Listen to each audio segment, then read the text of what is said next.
Early modern history has always been a fascination of mine, and it has produced probably some of the most important developments in European history. Also produced some of the most poorly understood. The problem with the Romanticist and period, and in particular in this video the Viking revival period, is that it took part in a time when Europe was going through the Enlightenment, where rationalism was the hot topic of the day for academics, and the understanding of the old world was very, very much muddied and really looked down upon. But the interesting thing of the revival period within the Romanticism, whether it was Viking, Saxon, German, or any others, was that it did produce nationalism which had both the positive and, as we see, negative impacts when it comes to teaching generations about their culture and their history. The main problem I have is the rampant individualism within the movements. One of the problems that I find with the contemporaries is that they fail to comprehend the clan-based society and why individuals within those clans would dedicate one's life. And also, I think they fail to recognise what within the clan system, how the society, how the structure works, and what benefit the individual has. But first, to go right back to the root of the problem, I think we have to look at Thomas, I'm sorry I pronounced the names wrong on this, but Thomas Bartholin, Ole Worm, both Danish scholars in the 18th century, and then as well as Olaus Rudbeck, who was a Swedish scholar as well, and they began transcribing runic and Icelandic sagas as a way to produce the classic tales. It is also important to remember that one of the interesting juxtapositions with the revival romanticist movement is that their complete rejection of superstition and the religious dogmatic approach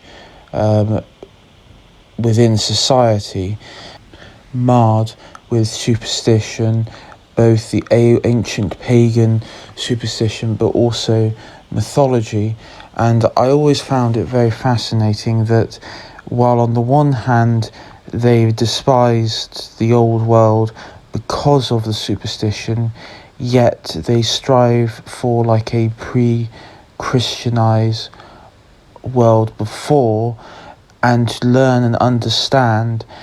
And also I get the feeling that they expect to see where the world from that point, from the pre-Christian world to their present day, and they expect to see something along the way where it went wrong.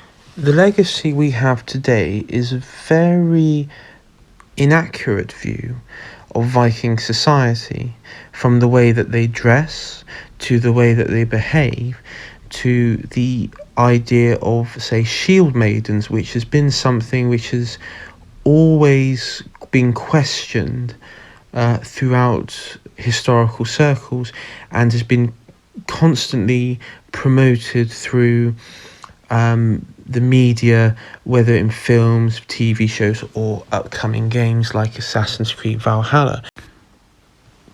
So my first example here is from one of the classic sagas called Frithjof's Saga, and it is originally written in a 14th century Icelandic saga by Bishop Tegnis, poem, and it very much is a similar rendition of Camelot, and Arthur and that sort of medieval tale.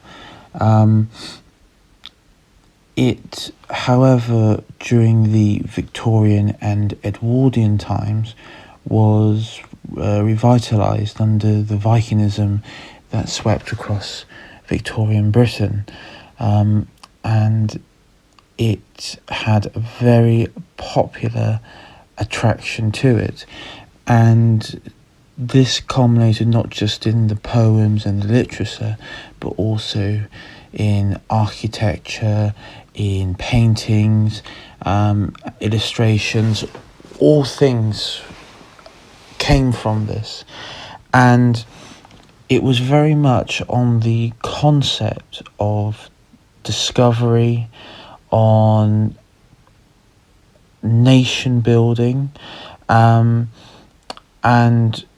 ultimately the amalgamation into British society, which is what the Vikings were, which what the Victorians were trying to create around the Vikings, as of course a good portion of England has a descendant of Northern European Northern European people, legacy of the Vikings. Frithjof is then sent on a voyage to collect taxes, but he perishes at sea. Witches of the deep conjure up a storm to destroy the hero's magic ship. During the storm, Frithjof reveals many of the qualities that the Viking age, which the Victorians admired so much. Now, our hero manages to return to dry land and kill the brothers of his lover, the princess, and accepts the new faith of Christianity and sets out the values which he had come across. Going deeper into this story, we see a clear and representation of the time of democratic accountability, but also a linking of Christian values with the classical spiritual values, which both to round this all up, we see in TV shows today and video games like The Last Kingdom, Vikings, and in Assassin's Creed, the legacy of the Romanticist period's view over the Viking era, and unfortunately it's created this very individual, rebel, like heathenism world, where you have the complete noble savage.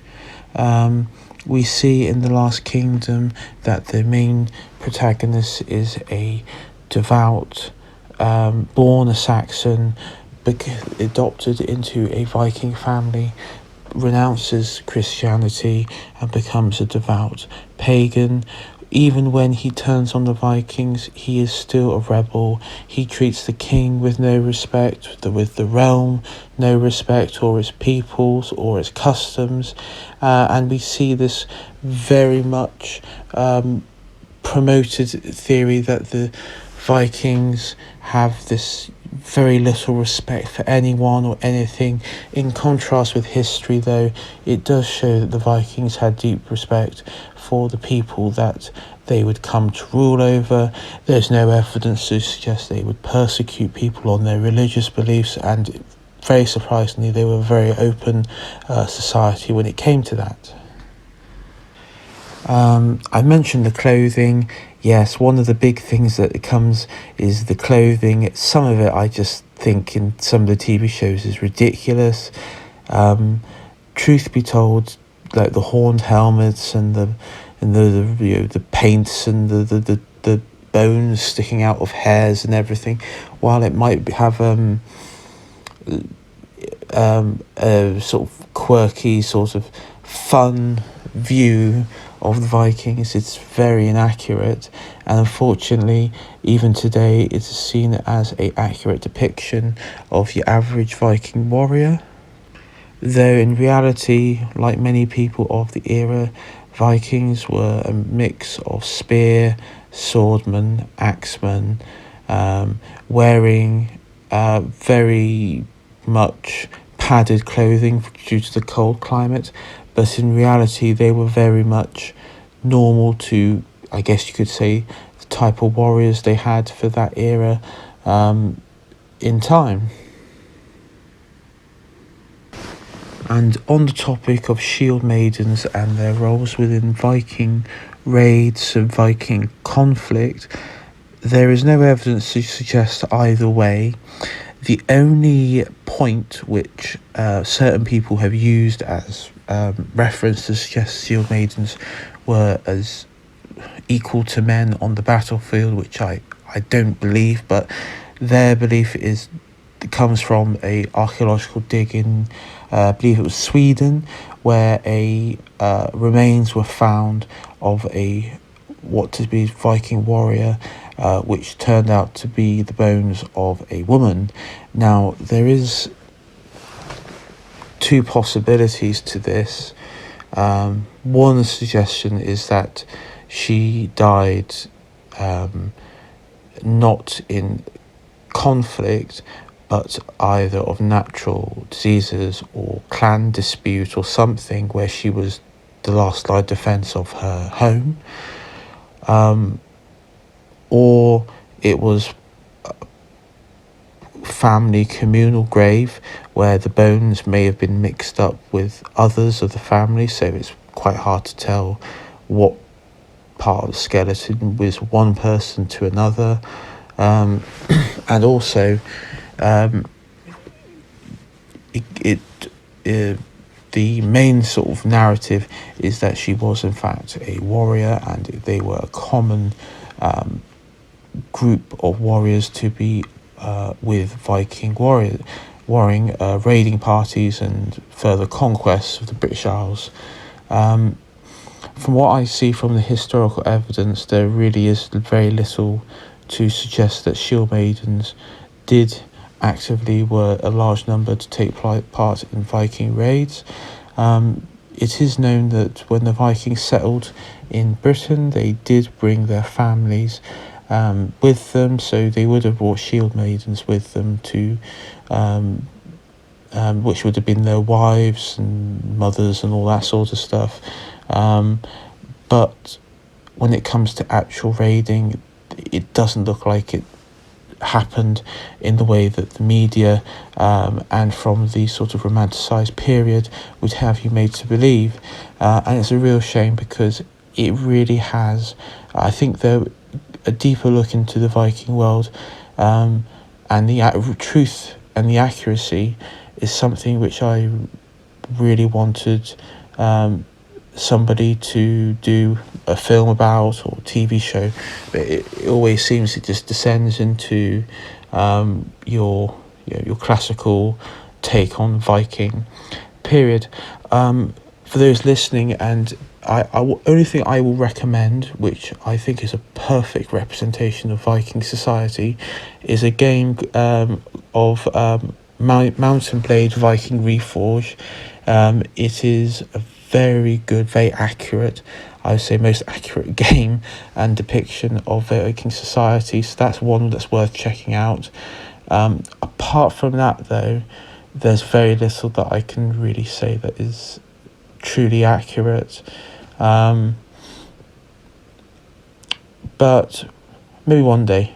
But thanks for listening, everyone, and if this does well, I might do another take on another point in history, possibly the Crusades. I think that might be my next one, and the sort of general view People like Obama have used it as politicised and sort of negative view of the Europeans on this case.